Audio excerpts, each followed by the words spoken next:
What's up, y'all? It's Cousin Chet, and watch out, because I'm being blasphemous. Good morning, everybody. Happy Thursday, March and a day. I don't even remember what day it is. Second. We didn't have to tell them. Where's our privacy? No, I figured it's gonna be a fucking time stamp anyways. Anyhow, I'm in a halfway decent mood, a little bit. I actually haven't been the last couple of days. That wave. Which wave are you riding? Your wave. Oh, well, come on. Jump on. I got extra surfboards. Let's go. You want a boogie board, surfboard, snowboard, skateboard? I don't care. Pick a board. Let's go. So, Be the board. one of the thoughts that I was having, that I've been having actually, and that I just started kind of sharing with you. Listen, what if we've got it bass backwards? What if all the souls are sitting in heaven, bored as fuck, and all they want to do is have a little bit of life? This is it. This is the paradise that they can actually experience. Because other than that, where are your five senses? What are you doing? You're sitting around, what, all dressed in white, humming, meditating all day in nirvana. Everything's pure and clean, and you know everything, and you understand everything. Maybe they're bored. And they're like, say that again? Up in the world of forms. Yeah, the world of just ideas, no reality. So that's actually a very, to my understanding, like, okay, like the whole reincarnation nirvana side of the East. Mm-hmm. From what I understand, there's a thread of mysticism that's always coexisted. You're throwing shade at a paradigm of, well, once we get to heaven, it's all going to be good. So deal with it. It's going to be boring. And like Biggie said, I want to smoke blunts and get my suck. I think I'm setting a tone today, and I want people to understand that I am Chet. I am me. You might not like me. You might not like the shit I say, but I'm going to say it anyway. So anyway, throwing shade at this paradigm. Let's go. There have been many, it seems to me like there have been many different schools of thought that have been kind of elbowed out of the room. Right. And that is one line of reason. In fact, let me be a little more accurate here. I'm pretty sure that in classic Hermeticism, that's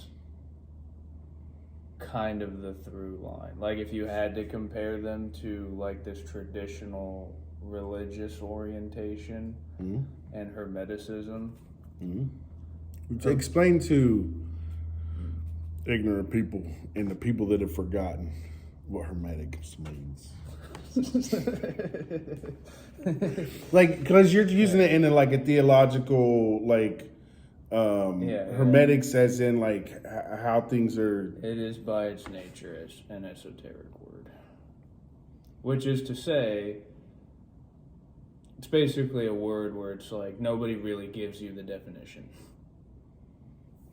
Like when something's esoteric, it's like you have to go digging up the definitions just to have the conversation. That's kind of how I would. So in the way that you use Hermetics just now, help me understand it in our context. Well, what I mean is, okay, you have Judaism. Yeah. You have this weird Indian Hinduism. Don't call it weird. That's just, no, I'm just kidding. Go ahead. You have this weird shit over in India where fucking Shiva's riding in on this giant swamp. Okay, that's a little weird. It's no less weird than Apollo or virgin births. My point exactly. Well, anyways, so you have that. You have this Greco-Roman thing where it's like they all sort of somewhere in this Mediterranean region, they all recognize the same gods. Right. And you have Judaism, Islam, and Christianity are both offshoots of that. But there's all these other people in between the Roman Empire and ancient Israel and ancient India, the Indus Valley. You have all of these people in between, but everyone I just named, as far as our history is concerned, are the major power players. Now, Hermeticism finds its roots or its origin, the best I can tell, along with Judaism and the Greco-Roman religions. All of those, one way or another, have origins in ancient Egypt. But there's another line of thinking that comes out of ancient Egypt, which is this sort of Hermetic tradition. And the Hermetic tradition centers around Hermes. Okay. The god, the Greek god. Greek, he's Hermes. In Rome, he's Mercury. But one thing that the Greeks and the Romans and the Egyptians all were in cahoots about was that the Egyptians had the exact same god, but they called him Thoth. Thoth? Well, the idea of Hermeticism is, again, it fundamentally has its origins in ancient Egypt, and therefore, when you start examining the symbolism, hold on, if it's based on Hermes, how's it coming out of ancient Egypt? Because the Greeks and the Egyptians, when they linked up, one of the first things that they kind of assimilated. Yeah, they fit together like puzzle pieces, and one of the reasons They're why like, oh, you got a god of thunder too. Okay. Exactly. Yeah. And Hermes specifically is the god of writing and language and reason. Oh. Okay. The Egyptians had this god too. Sure. Thoth. Thoth was basically, he was the ambassador god between humans and the rest of the pantheon. Right. The Greeks have this. The ambassador, because he was like the Archangel Michael in Christianity, right? The messenger, so to speak. The messenger angel. Well, one of the Hermetic schools of thought involves this idea of reincarnation, souls being sort of siphoned into the earth. Right. Well, unless I'm mistaken, one common line of reasoning in Hermeticism is, well, if we're here, and if you're going to posit that yes, all these souls exist ethereally and then they show up in material human form, maybe there's a good reason for that. And Hermeticism seems to be the tradition that alchemy stems from. It's like there's never been like this clear separation of you're either a Catholic or you're a Hermeticist. There's never been like you're a Hermeticist or you're a Jew. Okay. Throughout most of ancient history, it's like these ideas just kind of run together. And alchemy is deeply Hermetic. And the fundamental concept behind alchemy is, look, there's all this stuff. But all this stuff has to, at some level, if you broke everything down to its smallest possible pieces, everything has to be essentially the same thing. It's just a vibration, man. Everything's just a vibration, man. Nothing's real, man. And that's where the creepy Isaac Newton laboratory stuff starts to enter alchemy, is because the idea is you have all this stuff, but you've got to put it through a process. Sure. You've got to emulate the hand of God and like personally maneuver all of this raw matter into a process that makes it better. Okay. That makes it more than what it was. The idea being that souls, again, I'm talking about theological concepts, theological memory here, if you would. Theological memory. But the idea is that souls enter this material existence in order to refine themselves, in order to go through a process. Right. I mean, that's yeah. In other words, once you're down here, what you have to work, the processes you have to work with are materially based. But when you're living in the ether, this is the process. This material earthly domain is the process. Or you could be Taoist and you could say that the process is all BS and really you just need to hang out. But I mean, that's not an uncommon philosophy around the world, right? I think Christianity is very much like that, whereas there's an idea that the soul is a traveler of some sorts through this life, and therefore the soul is being tested in some shape. You know, it's a very common Abrahamic idea that there's some kind of judgment coming for us when we die. And, you know, maybe God's going to, you know, open up his black book and said, "Oh, you masturbated way too many times when you were 13. I saw you on Epstein's airplane. I saw those flight logs. Ooh, Billy, you're in trouble, Billy. But no, and then even in the, I think in the Hindu Buddhist kind of, if I can say the subcontinent of India kind of philosophies, this idea of nirvana, reincarnation, this idea that reincarnation is based on your previous life and making your way to where you no longer participate in the cycles. And you're right to point out the nirvana aspect of it, because nirvana is a big part of kind of like my personal idea of heaven. You know, like to me, it's just a big soul soup. We're all just hanging out. Soul soup. Yeah, because to me, like, there's not. I don't know how much individuality there is in nirvana. I don't think it is. I think it's all being in the one. Kind of like how you Just don't. oneness. You're not even like. Are you even conscious, or are you just part of another conscious being? I mean, Kind of like how you don't have a whole lot of individuality in the womb. That was magnificent. Yes. Yeah, like it's just the all a beginning- hum. the It's just like beginning is the you're just end. kind of like in that space between sleep and awake. Yeah. You know, like you're kind of like. But what are you aware of? What are you there's no seeing? You have no context. eyes to see. You don't have no ears to hear. Yeah. There's no context, so it's just things are all right. It's just a big om. It's just Yeah. oh.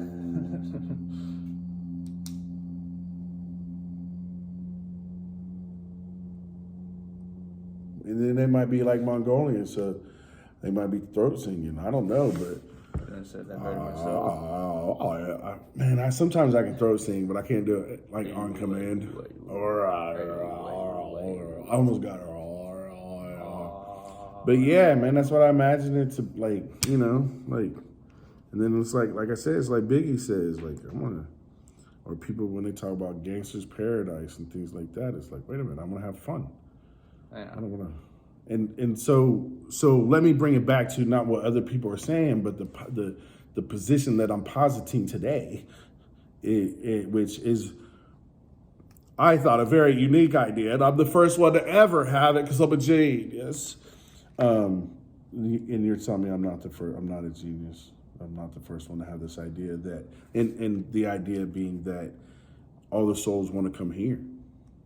Well, and it speaks to. So Jordan Peterson said this once. Hello, Jordan. Hello, Jordan. I remember hearing Jordan Peterson say this once, and as soon as he said it, something clicked with me. It was like, yeah, that was what.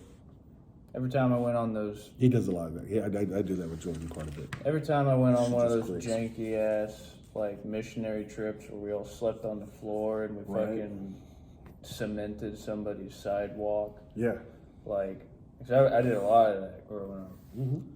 every time I went on one of those things, this was kind of a motif. And he says, in Christianity, there's this fixation on the body being good. Like there's this emphasis on being in a physical body and experiencing the slings and arrows of misfortune. Ultimately, it's a good thing to be someone in a body doing something. Like it's good to exist. Yeah. It's good to experience the action and move. And I feel lucky to have the opportunity to exist. And that's why... Even though I've had some really bad days. And that's why Jesus allowing himself to be hung up on the cross is... There's this implicit idea that, like... There's this implicit idea of, like, it is a major sacrifice because... this, like, just because he raises from the dead in 3 days... Like, he raises up again, and point is, that's not a vacuous sacrifice, because the idea, symbolically, at the very least, is to sacrifice the body for the betterment of humanity is the ultimate sacrifice. It's the ultimate anti-tragedy. I mean, it's tragic because you're dying, you're giving your experience up. Yeah. But it's like that. What I'm saying is beyond just the idea of he who paid for our sins in his blood. If you remove all the kind of empiric theology from it, it's like fundamentally what that's highlighting is, yes, this is the good of life, is being a body in the world. Yeah. And that's what I mean when I say it's like, it's not like there's a hard line between like these old hermetic notions of the hermetic notions of the soul soup at the end of the white light. The soul soup at the end of the white light. Well, see, they parallel each other in some way. Like there's a common thread there between the hermetic notion of, well, maybe there is something valuable about being here right now doing stuff as me. Maybe I had something to do. You know, and to me, that's a very gray area when I have studied philosophy and religion throughout time. Because it's like if you look at Eastern and Western philosophies and thoughts, right? There's that's like the part where they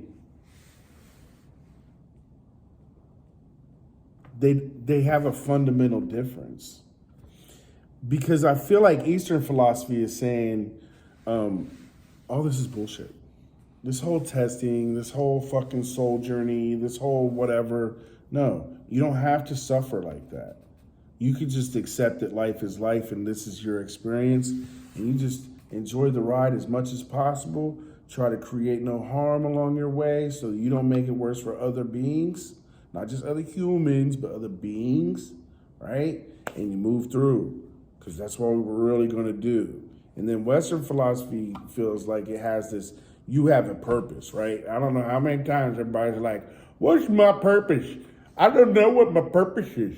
I mean, and I've definitely have had those conversations in earnest. And you know what I mean? And so, and there's this idea of making it better, right? We talked previously about, you know, there's the world as it is, and then there's the world of imagination. And humans oftentimes reside a little bit beyond the reality because there is this motivation, this internal drive to make it better, even if it's just for ourselves, but oftentimes to make it better for the next generation, right? I mean, you know, how many parents want their kids to have a better life than they did? And that's one of the reasons why we have progressed to the point where we are. You know, why, you know, kids before me that didn't have, you know, all the sweets and all the sugars, right? Their parents were used to not having it. Excuse me.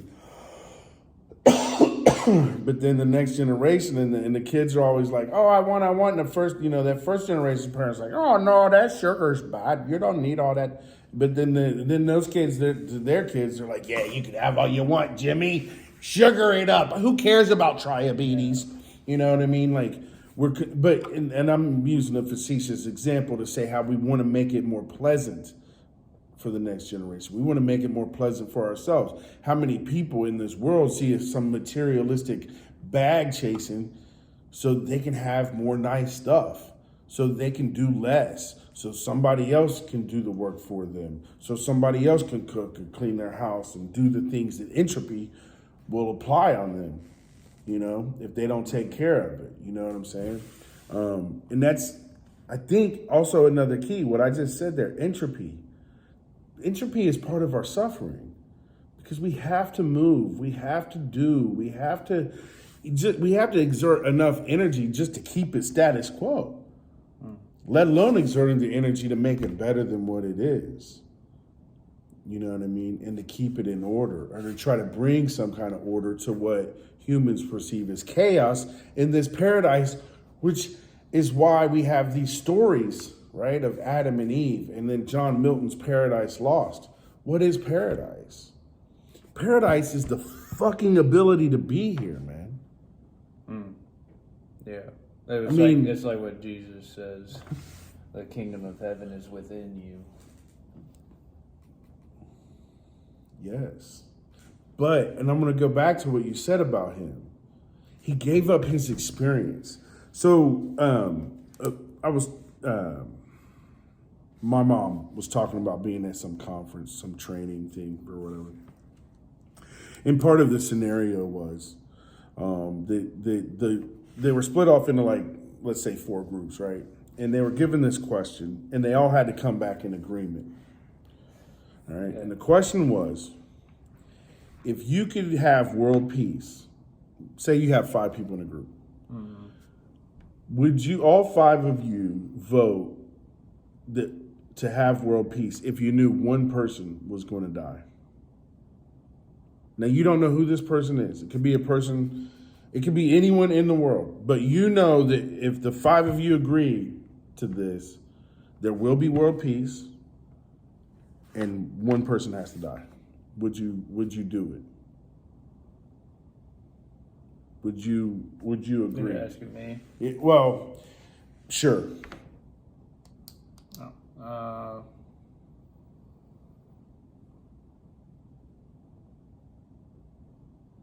Philosophically, I err on the side of no, I would not press the button, but pragmatically speaking, I think I'd be easily convinced otherwise. It's a very Dilligan answer. I hear you. I get it, right? There's a moral conundrum, right? Which is that somebody's going to die. Whether you press the button or not, somebody's going to die. That's part of the equation, right? But overall, you're not responsible for all the other deaths. Mm-hmm. You are responsible for one if you push this button. You may be able to split it 5 ways if you want to make yourself feel better, but you are still responsible for this person's death. Now, you're also responsible for fucking world peace. Yeah. And I mean, I already know there's a lot of you people out there that would, if you could press a button and get $10,000 and somebody in the Middle East died, you'd have no problem fucking pushing a button. So a lot of people don't have the moral standings that you just had, because there's a lot of people who take 10 G's, no problem. If some random ass person they didn't know how to die, they'd have no problem with it. People every day on Twitter. You know what I mean? Let's not act like humans are some kind of moral beacon of fucking like, I give a fuck about everybody else. But now let me change the question.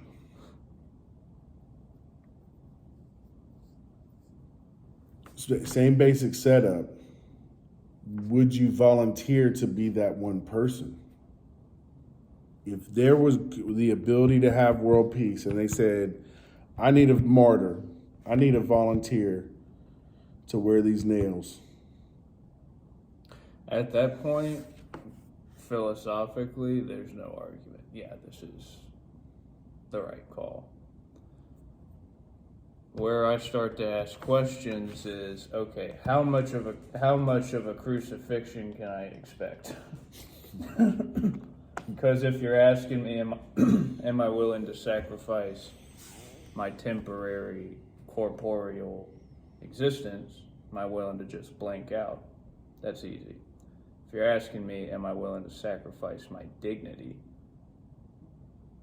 That's where the cross starts to look a little heavy to me. And that's where philosophically I have to wonder, okay, am I sacrificing my life or am I sacrificing my dignity? Because my dignity, is not worth the rest of the world. What is? Explain the importance. Do I get to of die as an individual, or do I have to be broken down to the point where? I guess I'm going at the question a little harder than you were asking it, but like. Well, so you're kind of saying like I guess I'm asking. Did Jesus lose his dignity? Is that like? Like, help me understand it in a kind of comparison of our understanding of Jesus' last day. Well, this is where. Speaking of blasphemous questions, Blasphemy! It's all blasphemy. This is where I look at the crucifixion, and I wonder to myself, the heroicism in the tragedy of Jesus getting crucified, the heroic line that runs through it is Jesus never loses dignity because Jesus holds his shit together. Like, to me, when I read the crucifixion story, everybody kind of looks at. I've grown up around a lot of people who read that story and they go, man, like, he let them do this to him for me. But it's like, as I've gotten older,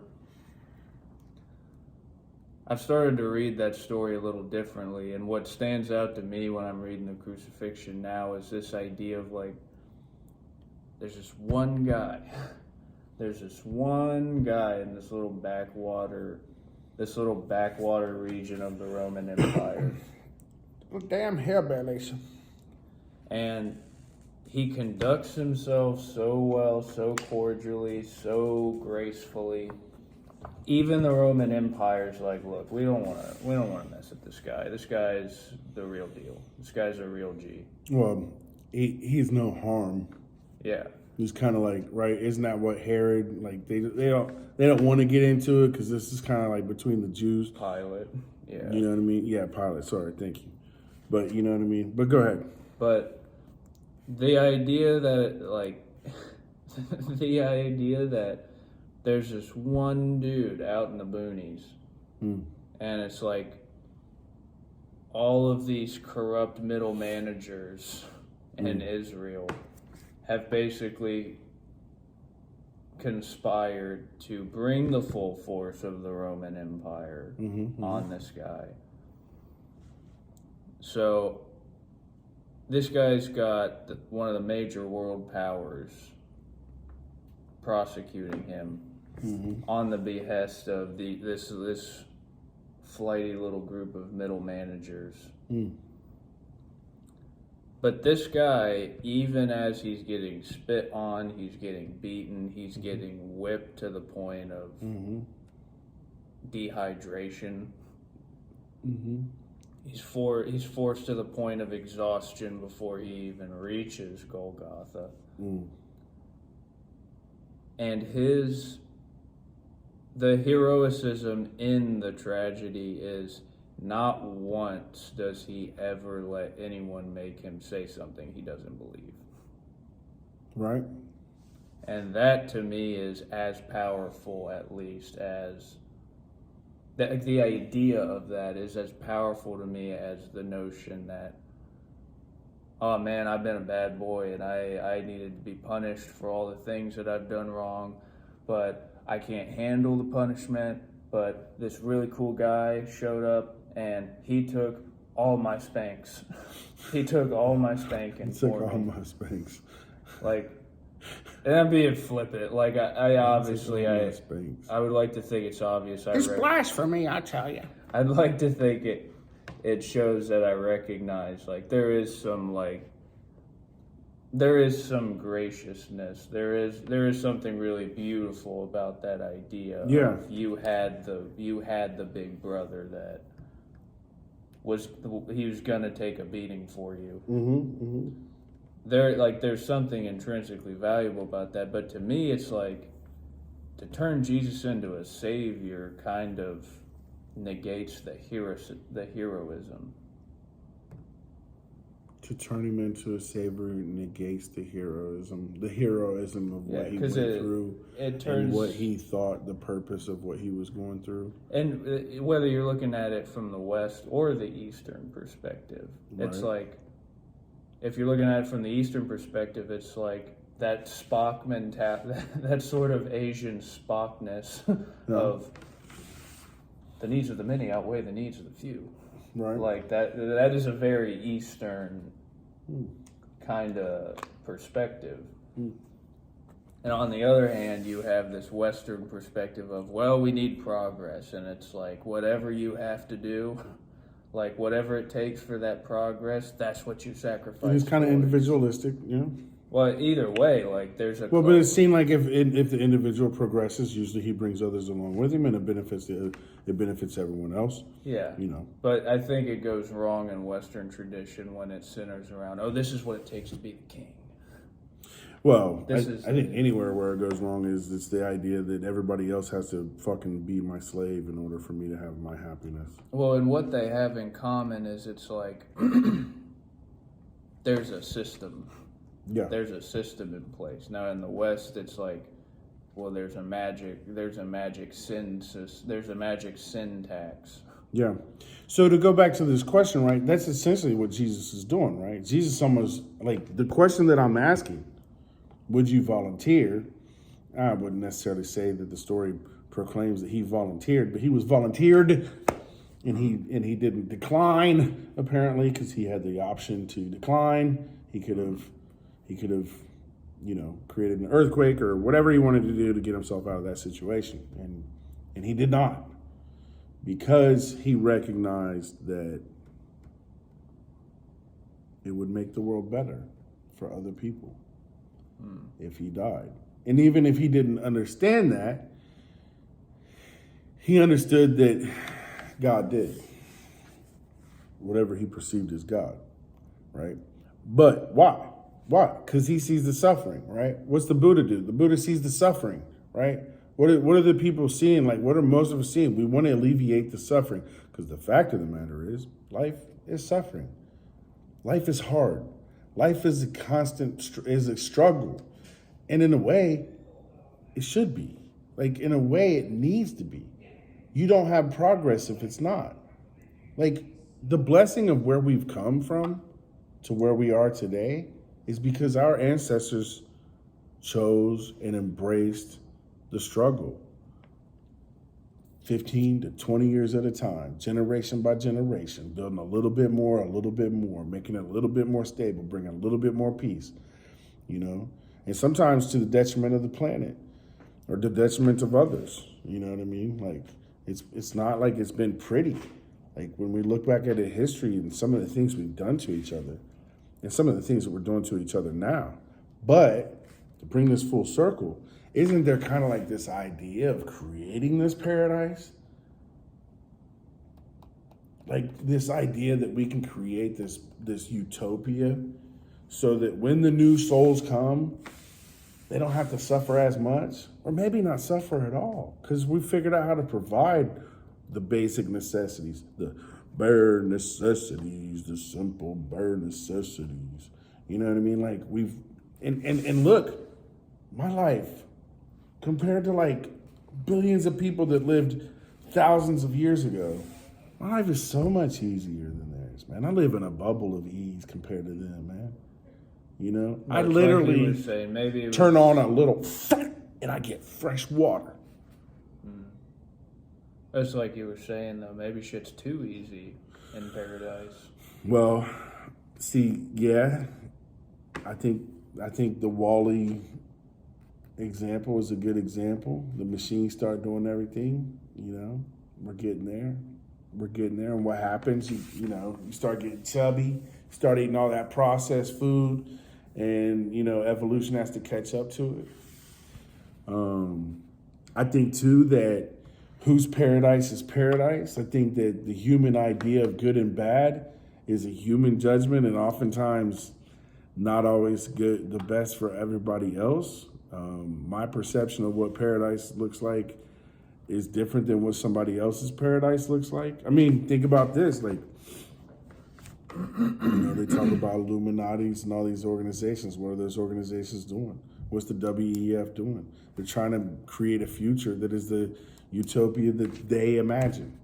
And unfortunately, a lot of people have to suffer for their vision to come true. And then what do you do when you have all these people manifesting, right? All you have to do is believe and it will happen. Well, what happens when he wants something completely different than what you want? What happens? And both of you are manifesting at the same fucking time. What happens when what happens when you're harnessing the power of positive thinking? Yeah. But I don't buy any of that shit, and I say that shit ain't gonna happen. What happens? Right. Or what about the murderous, egotistical, narcissistic, selfish ass motherfuckers that are manifesting exactly the opposite of what you're manifesting? Hey, some of them are pretty powerful. They're pretty focused, And there's a lot of people out there that are greedy. So, there's greedy people that find other greedy people, and they're like, look, we're all going to be greedy together. Be careful, I'm greedy. But let's do it together, I mean, they do it. Like, look at the upper echelons of the financial scales in the world. They're all fucking greedy bastards, all kind of working together, but you better watch each other's back. You know what I mean? Like, I don't know who you trust. I think about Elon. Everybody's coming after Elon. People are shortening. Like, when you got Bill Gates shorting one of your companies, like, that's some fucking real deal shit. That's some gangster shit. That's above gangster shit, man. That's so far above the Godfather type shit, bro. When you talk about how they include the government and the relationship that they have with government and information and military and violence, like, come on, bro. Like Michael Corleone is nothing compared to Hunter Biden right now. You want to talk about real gangsters. You want to talk about real money. You want to talk about influence and having an impact on millions of people. They have literally caused a war so they can get the fucking contracts. They spent over $100 billion of our dollars so they can get the contracts. Bro, maybe this is fortuitous to say, but I don't think Hunter Biden holds a candle to Dick Cheney. No. No, Dick Cheney's fucking Darth Vader, bro. Dick Cheney. But you understand my point, right? Dick Cheney manifested his shit and he'll shoot you in the fucking face with some birdshot if he has to.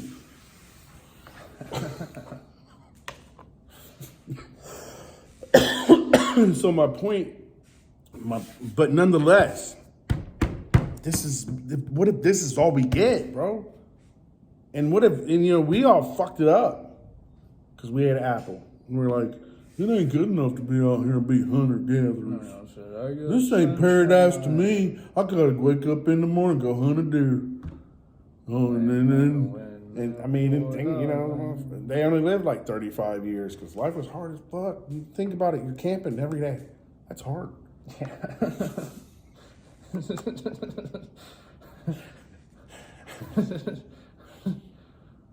I ain't do it. I ain't gonna do it. I ain't gonna do it. Fuck that. Junior, you're 10. You go hunt the deer. I'm gonna stay here to air conditioning. I'm 16. I'm in charge. I'm gonna be here to air conditioning. Yeah, right. My Gatorades. Mm-hmm. I think about that air conditioning, dude. We live in a terraformed world and we don't even realize how much we terraformed it. But we're like, think about 100 years ago, man, people would just deal with the summer. They would just deal with the winter. And they didn't know that in Brazil, there's like this place where it's 80 degrees year round. They didn't know that in Hawaii, if they could get a boat, they'd go to paradise where it's like 80 degrees all year long. We was watching tornadoes yesterday, or last night rather. We was watching monster, like miles wide tornadoes, like touching down in Oklahoma. Wow. And it's insanity. Yes. Like my brother loves this idea of like being a storm chaser and like souping up in a Batmobile with like fucking grapple hooks ready to shoot into the ground and like.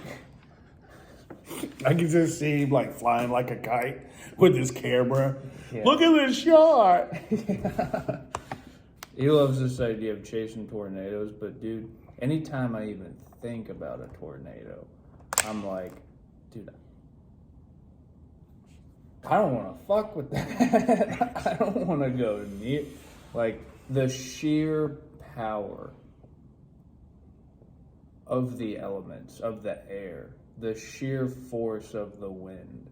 And there's stuff in that wind. It's not just wind. There's dust and debris in that wind. That's why like if it was just wind, like a wind tunnel, like skydiving and it just opens up your jowls and you're like, you know, because you're just moving so fast and the air is just, you know, blowing you and your cheeks are like, if you could ride it with a parachute. You know what I mean? That's one thing. But you're talking about a tornado, dude. That's got debris in it from houses and trees and grounds and, you know what I mean? Like You're talking about the elements of the earth defying gravity. Like just absolutely rebelling against the force of gravity. yeah. Like that tornado that came through my yard the other day, dude. I recognized very easily that was a big tree you took down. Those were big limbs. I've had strong winds at my house before. Those things did not get taken down. They were hit with a force that ripped them apart, essentially. And had that been 100 yards in the east, my car's done. I haven't even named my car yet, and it's been dead already. You know, the house would have been ripped through. You know what I mean? Like imagine the suffering. And see, that's why people have a hard time. So one of the things I love to do, I've been doing this for a little bit. People, you know, when people do their greeting, how you doing, blah blah blah blah blah, right? I love the response of just another day in paradise. Because in a way, it's like a Rorschach test. Different people react to that phrase in different ways. You know what I mean? And for me, there is the idea that this is the paradise. Regardless of whether we like it or not. Because other than this, I don't know what there is. There's no guarantees other than right now. What? No. It's a bummer. Sorry you heard it here first. It just broke my heart. But no, you're right. There are no guarantees, bro. Like I'm at this age. I'm lucky to be this age. Like a lot of people don't get this many days of experience. There's a people that don't even make it out of the womb because of reasons. You know, there's people that get out of the womb and don't make it to experience much of anything. I can't imagine what a 5-year-old is really going to be able to experience. You know, the fact that I get to experience it, observe it, understand it, and then wake up another day and do it again. You know what I mean? That I get to mature and that my brain is going to have natural processes of maturity to help me understand and help me see things as I gather information. You know what I mean? Like, for me in my own life, the blessing of being able to travel as much as I did, to be able to see the world and see other people and see how they lived and get out of my own context, out of my own idea, out of my own head. See, and I always felt like I was very plugged into the samsara. You were plugged into the samsara. So tell them what the samsara is first. Well, samsara being kind of those slings and arrows of misfortune and all the problems you got to deal with. I'm hungry now. I gotta go get the food. It's like a Hindu Mom's word, upset. right? Gotta go talk to mom. Try to assuage mom's feelings. Dad's angry.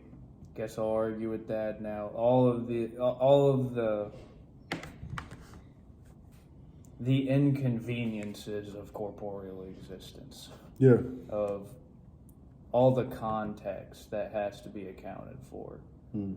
That to me is the samsara. And I say that because you were talking about traveling. I've done a little bit of traveling as a kid, like a little bit of like mission project here. Here's a dude foraging in dumpsters and making a living doing it, living out of his car. So let's all go spend the day with that guy and see what his world's like. Like I've done a bit of that scattered plot, but for the most part, I always felt like I was plugged into. This is where my family's at. This is where my girlfriend's at. Yeah. This is where all the people that I personally have a reason to give a shit about are. I didn't do a lot of traveling, like, in my youth. I didn't do a lot of traveling, and I think that always kind of bugged me. So as long as I wasn't able to travel the way I felt like, I took care of this stuff over here, and then I would read. I wouldn't let my mind get trapped in any one place. So it was like I remember seeing the Stephen Hawking program once while my dad and I were driving somewhere, and we stopped at a motel. I was up real late and I was just flipping through the TV channels. And I came across this Stephen Hawking presentation where it's him there, and it's got his robot voice, his synthesizer robot voice, and he makes this comment. He goes, although I am trapped in my body, in my mind, I am free.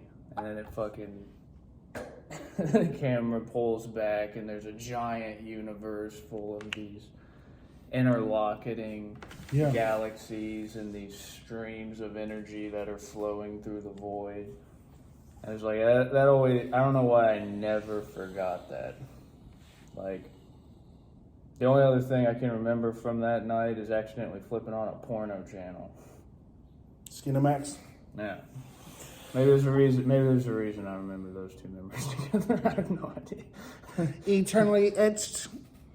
But no, it rings true for me that it's like there's kind of like when we were talking about there's reality and then there's this world of sort of imagination.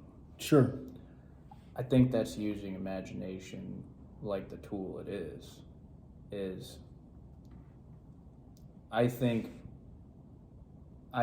having an imagination or having the ability to, like, for instance, when I go to work's boring as fuck. Yeah. It's super stop and start. We're waiting on trucks to show up. When the trucks show up, then it's go time. But other than that, it's like you can only sweep the floor so many times to stay busy. So at work, we're all in this habit of asking each other hypotheticals. Like, if you could go back at least a minimum of 300 years. You gotta go 300 years at minimum in the past. What era do you want to go back to, and what do you take with you? At least 300 years. Yeah. That's all. I like that one. The point. It's a fun thought experiment. Go ahead. It's thought experiments, but it's like this domain of thought experiments is purely the world as it's made up of ideas.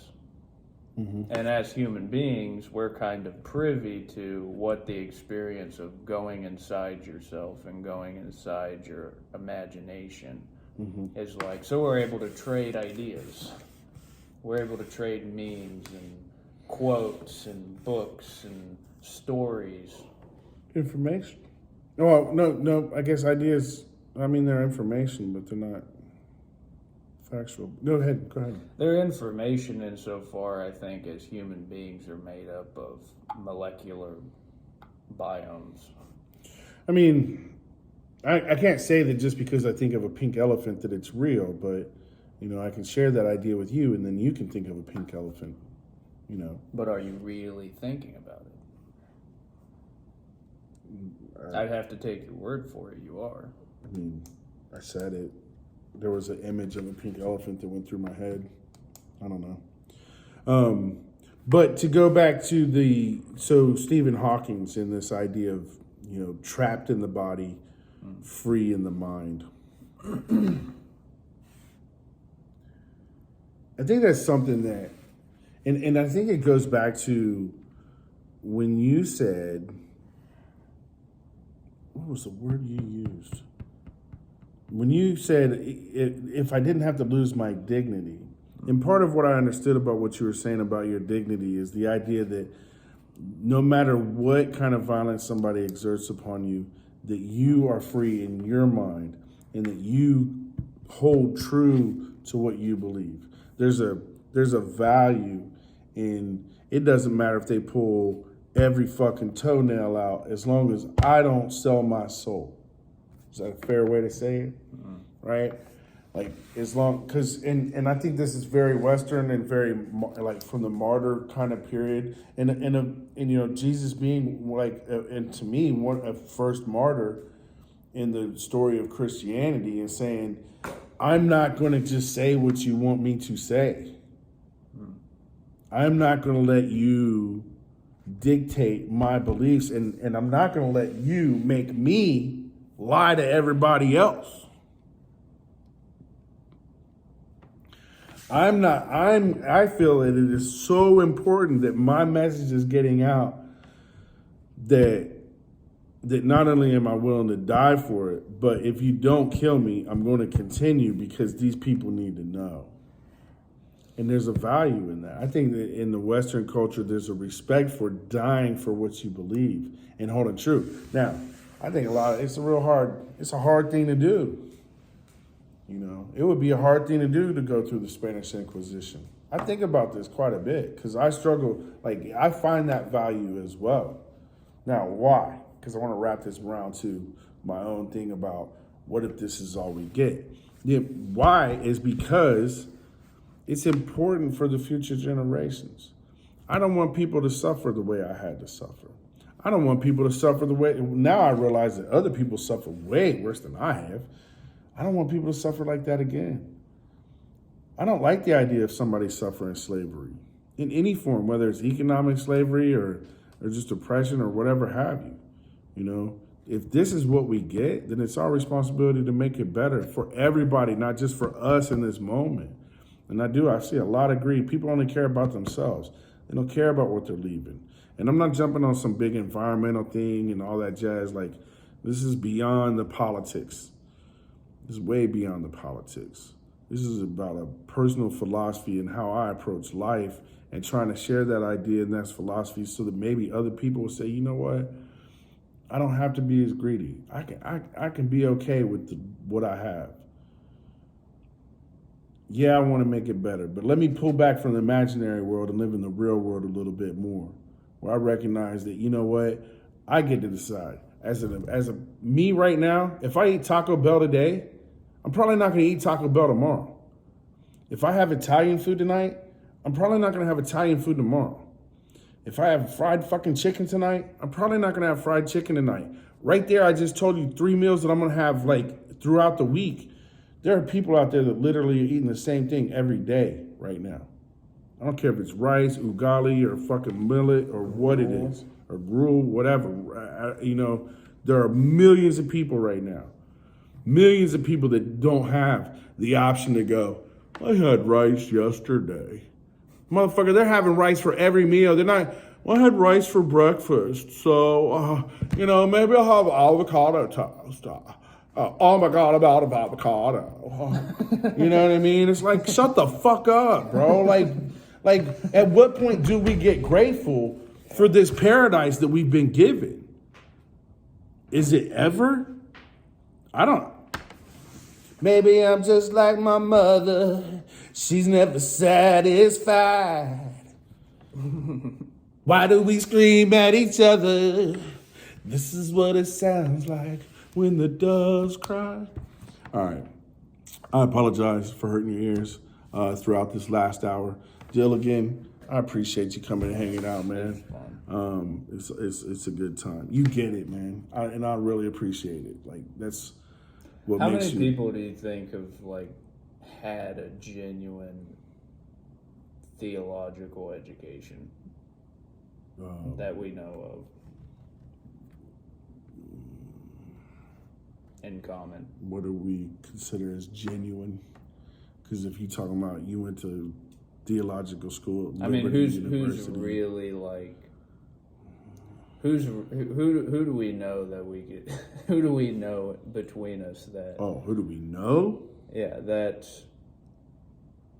you probably know a few more than I have, but like I know some people that have put a lot of time and thought and energy into it. Yes, what I'm saying is like I don't necessarily. it's agree not a with very common thing anymore for somebody to have a theological opinion at all. And let's jump back and just put theology in the world of like philosophy, just our worldview and the way we approach the world. Because I think Yeah. even at that level, not a lot of people think on that level. What I mean by that is like the teleology of He's using big words, y'all. like Big words. I said teleology. words. Big words. Teleology. Tell them what it means, man. Teleological. I mean, coming from a perspective of okay, maybe maybe reality is going somewhere. Maybe reality is something you can have a relationship with, as opposed to just it's just dust particles bouncing into each other that eventually they cozy up and turn into molecules, and the molecules can turn into cells if they feel like it, and then maybe they'll get around. Being a toenail. Yeah. Sorry. Never, exactly. It's just one of the options. But it's like this idea that no, like the kingdom of heaven is here, Yeah.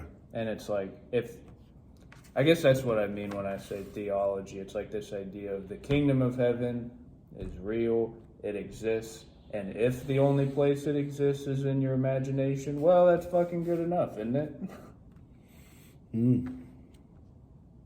Like I don't think many people have put themselves through the philosophical fire. Speaking of the world, this corporeal existence, like it's a crucible. It's like I feel like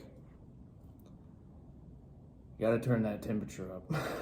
You got to turn that temperature up sometimes. You got to try and burn away. It's kind of like working out, huh? You gotta break that muscle down. You gotta put the muscle under stress, right? That muscle has to struggle. It has to break down a little bit so it can rebuild, so that it can grow. It wants something to push against, right? It wants like that's how it functions. It's growth. The function of the pain and the struggle for your bicep to get bigger, for you to see that progress, is that it has to go through the pain and suffering. It has to go through some breakdown. All the processes that happen, that occur when a bodybuilder takes his time to focus on his bicep and make that thing, pop off. And then we think about, even to get to a degree, right? You have to go through the struggle of education. You have to go through the late nights, the procrastination. You learn those things. Hopefully, if you're not Chet, you probably will.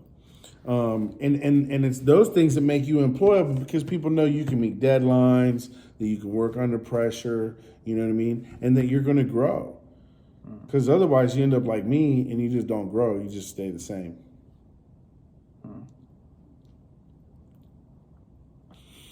Have a great week, y'all. See you next time. Sorry we missed last week. Trying to catch up with this in the middle. So we'll be recording again on Monday. Thanks for that effort into consistency, my friend.